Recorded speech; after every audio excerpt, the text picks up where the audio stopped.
Hi, folks. Welcome to my second series here. As I sit here, uh, last week I started my wise budgeting channel with visioning, which is an important part because I do that at the beginning of every year now, and I've been doing that since 2011. And then in 2012, I started like a little group and showed others, which worked out well too. Uh, Visioning to me is the foundation. You have to have a vision. Visions for things. Set up a bucket list, a vision board of things that you think, of things you want, things, ideas as you move along, and they do come true. That's how you. What's the word I'm thinking of? Uh, Materialize them. This week, I am the next focused on the 4 buckets that I found, the 4 buckets of a wise budget. And I thank Ramen. I watch those who does budgeting, and I realized, yes, I do use this technique. The first, when you have 4 buckets, you have the bucket 1 is your current monthly expenses. Bucket 2 is any IRAs, investments, future. You're looking to your future. Bucket 3 is emergencies. It's your savings. And bucket 4 is you. Uh, and one thing I found, you need a bucket 4 right along. Nothing makes you feel to be I have no money this month. That's a stressful situation to be in. Well, but wise budgeting, I have something. I have money, not much all the time, but I have money that I can spend as I want throughout the month. And living on a limited budget, that could be smaller. Now, the first bucket, a lot of people say 50% of your budget. I like to put 75%, at least until I still have debt. So at least until that's worked out. So every paycheck you get, every income, divided into these 4 buckets. Even if you get a gift from a friend, divide it into the 4 buckets. You have a small amount for yourself, and it helps. And I'll show you how to go. I will link the worksheet in the bottom of this video after. But I have an example of an income. Like say you make $3,000, which isn't. That's a lot of older people. They only get maybe $2,000 or $3,000 a month to live on. So you have to think. You got to put 75% of that 3,000 into bucket 1, but living expenses, your monthly expenses. That includes everything. So that is the last step we're going to break down. But right now, all you're going to do is figure 75%, and you're going to put that, drop it into bucket 1, and set it aside. The next bucket is like an IRA, a 401k, any investments that you have. This is future income. And you can be in your 70s, future income. You want to take a trip? This is money that you have for the future to be comfortable while you're here. And I say 10% of your income. 10% of your total income at the top goes in. Let's grab this, which would be 300 if you have a $3,000 budget income for the month, you're going to grab 10% and put 300 right in that bucket. The third bucket is savings, which, oh, by the way, bucket two, one very good, Acorns. I started that years ago. It allows you to save, and they'll also go and round up your saving into an investment, so you're making more money. I love Acorns. And I will put a link down to my Acorns account if you want to join me. I do. I wasn't raised on investing and saving for future. I wish I had known more then when I was my younger self. But I am glad that I found Acorns, and I do. They're not sponsoring this program, but I do recommend them. And I will put a link below this video if you want to tap in and join me. You'll find every little penny that you put in. So that's where that is where the 300 that you're saying will go into your IRA, any investments.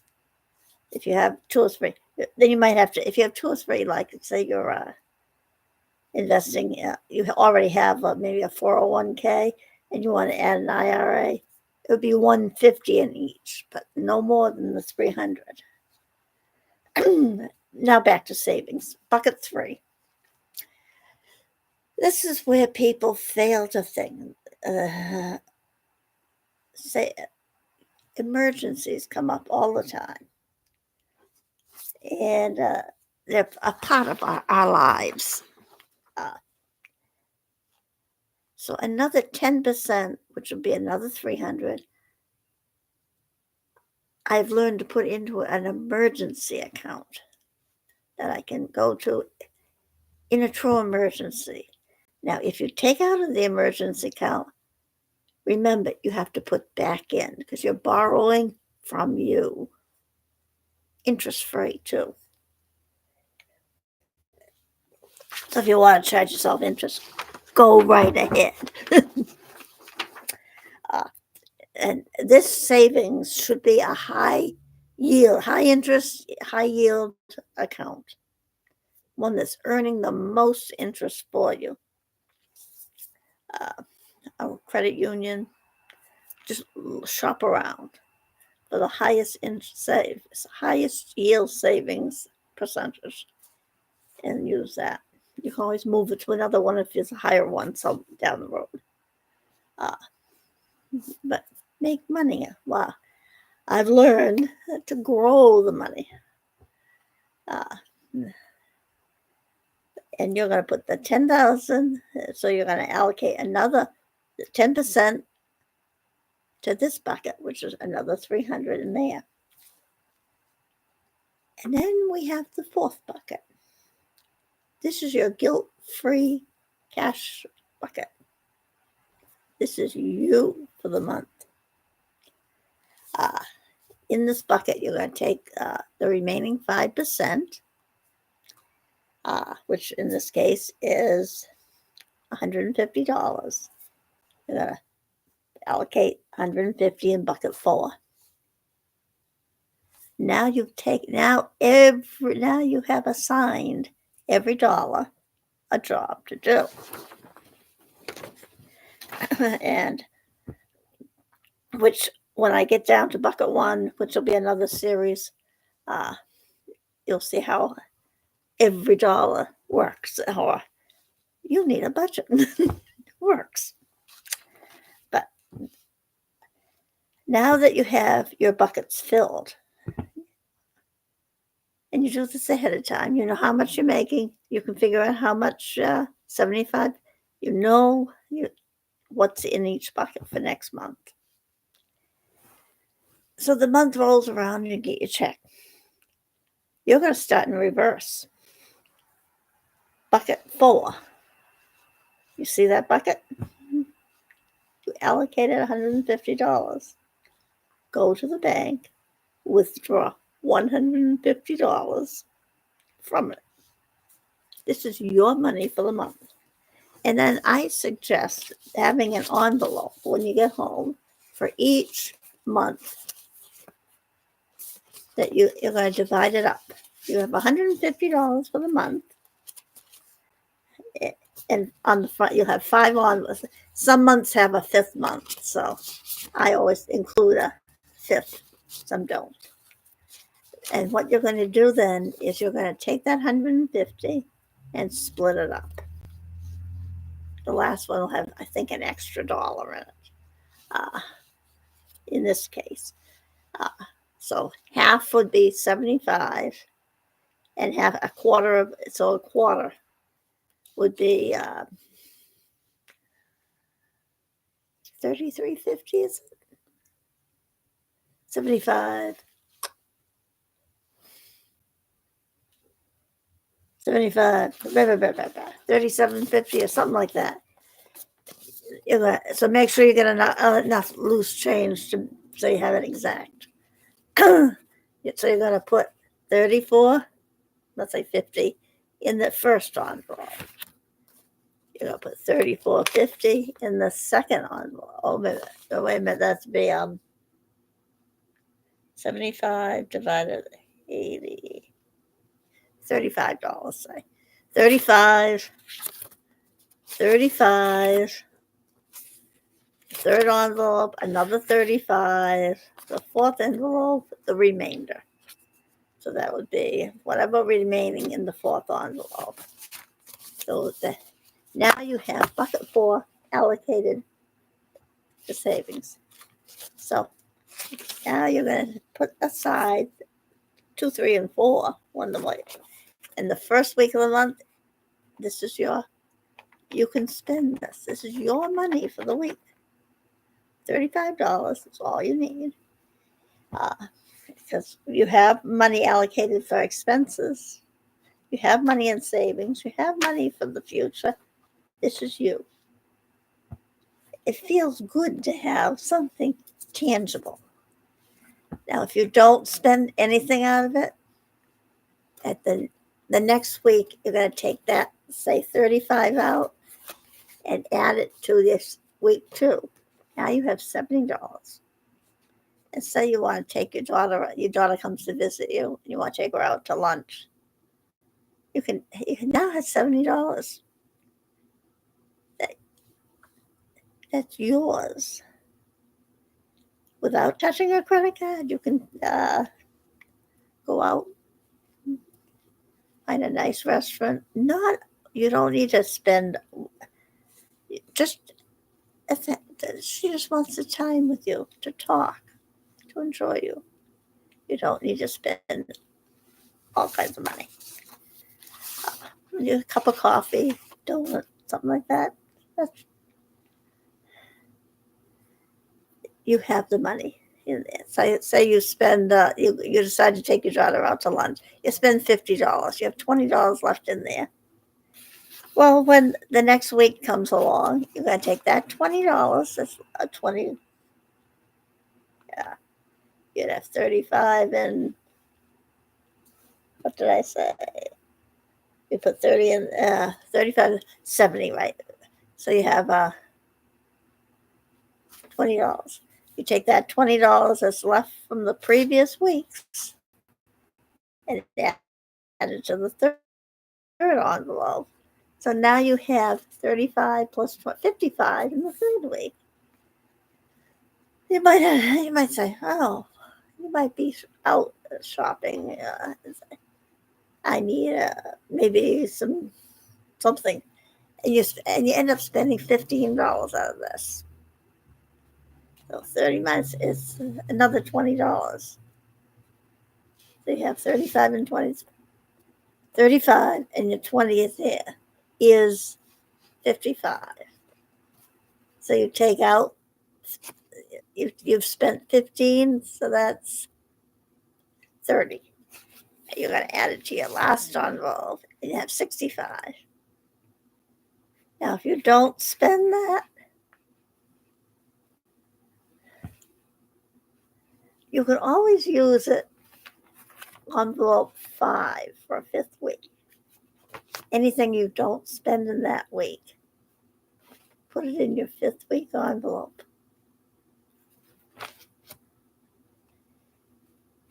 So then you'd have that, like say you have that $55. You're going to put it in the 5th week envelope. And your first 4 weeks are empty again. And you start over. By the time you get to a 5th week, you're going to have a lot of money in here, which may come in handy. You can get birthday presents, anything. That's how you can get used to using your weekly spending allowance. This is your spending allowance. It's guilt-free money. You have it. It's cash.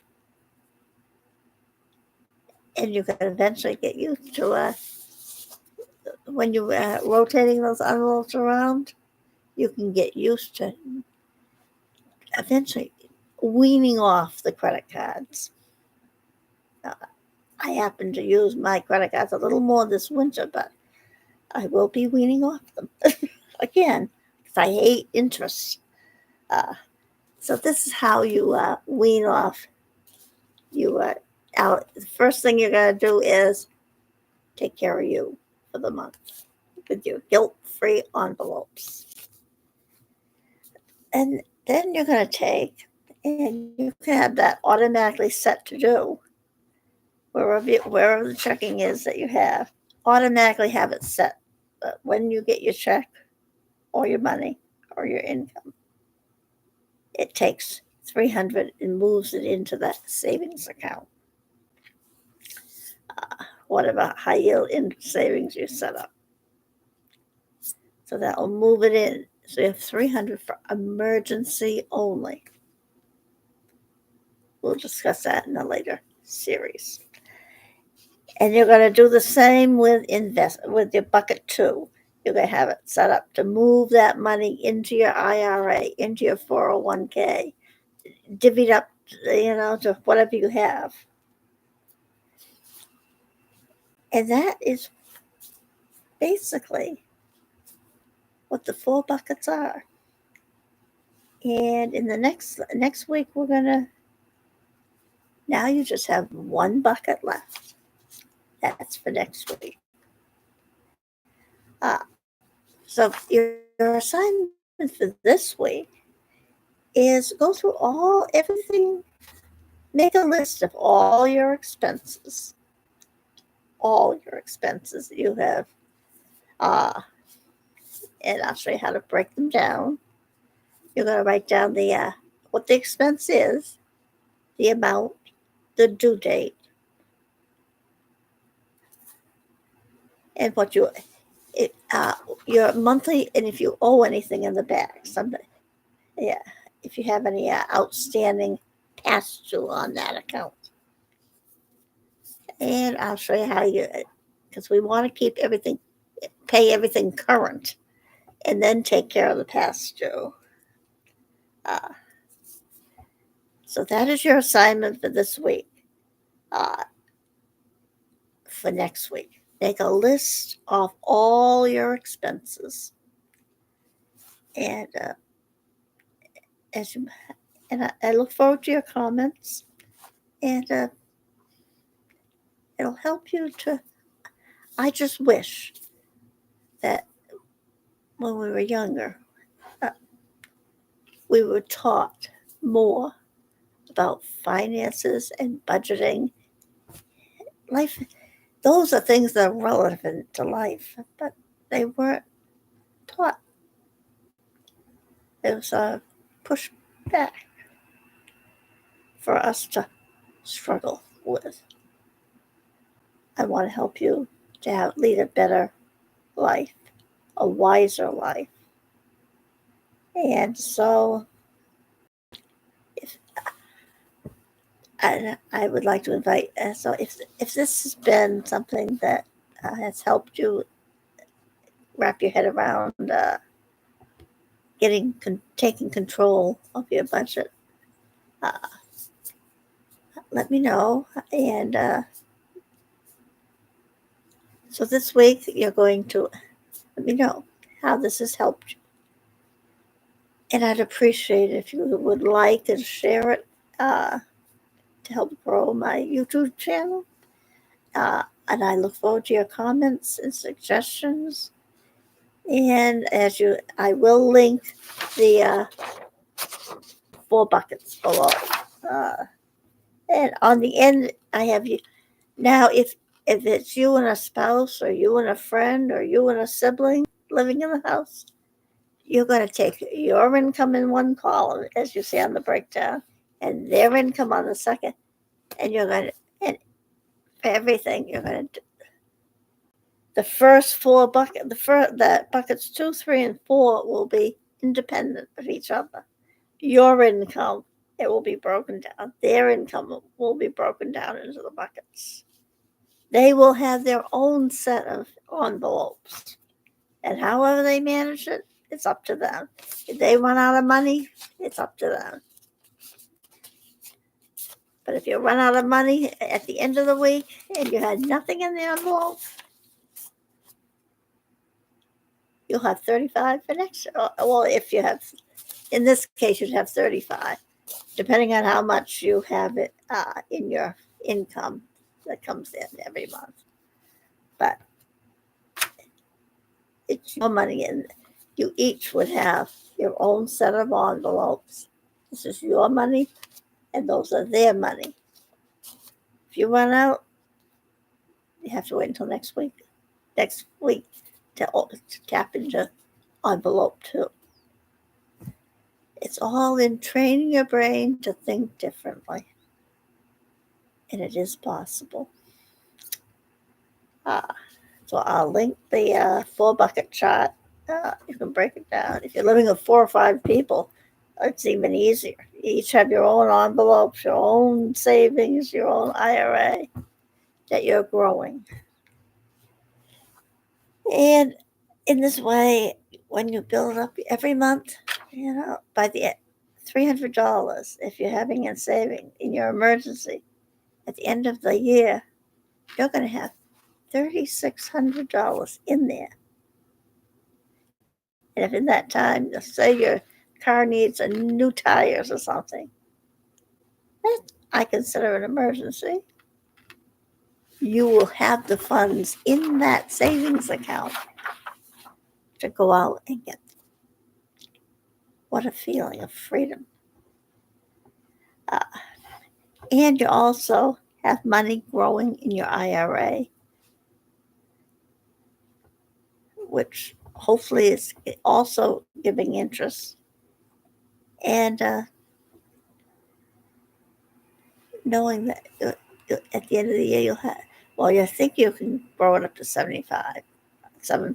You can only put 7,000 in a year. But I think as you get older, they allow you 1,000 or something more. But at least if you're putting half of that in, 3,600,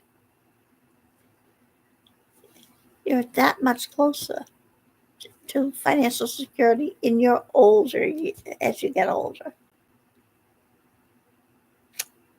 So that's where I'll leave you with your buckets. Fill your buckets and make a list of all the expenses that you have, that you can think of, that you spend money on all year. You may be amazed. And next week, we're going to tap into bucket 1 and have a good. So budget wisely, as the wise budgeter says.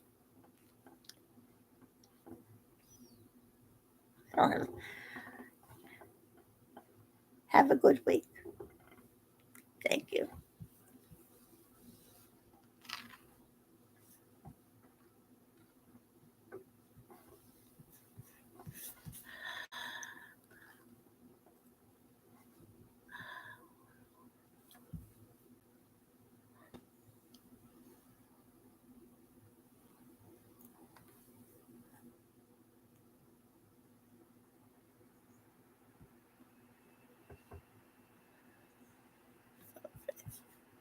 how do you get out of here?